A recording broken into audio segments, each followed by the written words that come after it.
l'Esprit de Dieu, reflet de cœur. Telle est la volonté de Dieu pour nous en cette semaine d'emphase spirituelle. Dieu veut que la puissance de l'Esprit qu'il a mis dans nos vies soit comme un reflet de ce qui se passe dans nos cœurs. Il est écrit dans Actes chapitre 15, versets 7 à 9, il y avait là une contestation et c'est vrai, d'aucuns pourraient se dire, qu'y a-t-il réellement dans nos vies? Et nous-mêmes, nous pourrions même nous éprouver pour dire, mais où en sommes-nous avec Dieu dans notre marche?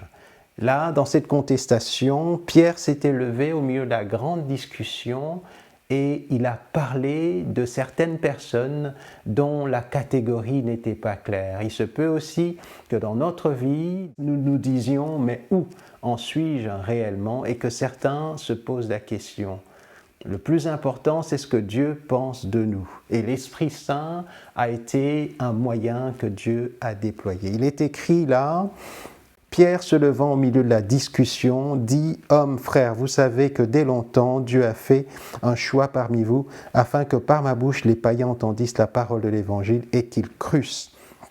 Et Dieu qui connaît les cœurs leur a rendu témoignage en leur donnant le Saint-Esprit comme à nous. » Et Dieu qui connaît les cœurs leur a rendu le témoignage en leur donnant le Saint-Esprit comme en nous. L'Esprit Saint, tel un miroir des cœurs de ceux qui croient.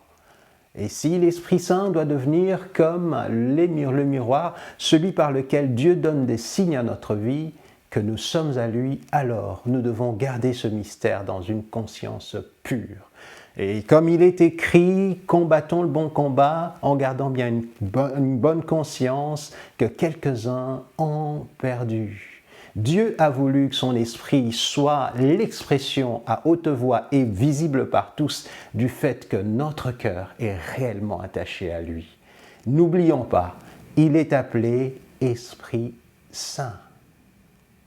Et si nos cœurs sont purs, si nos cœurs sont droits, alors davantage nous aurons à expérimenter sa puissance.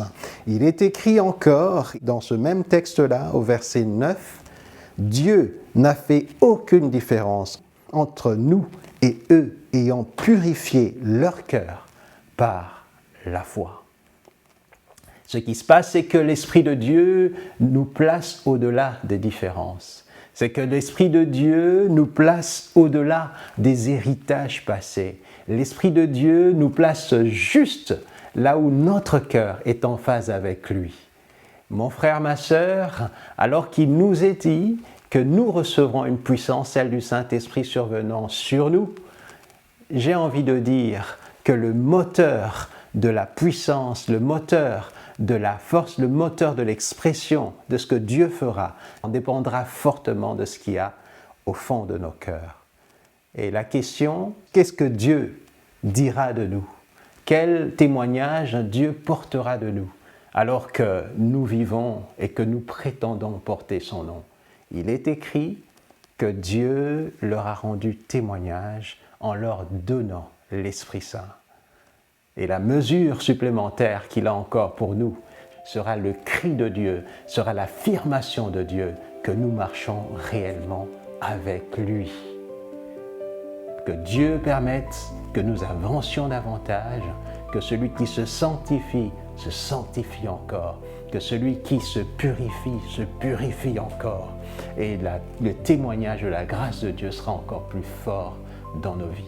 Que Dieu nous bénisse. Shalom.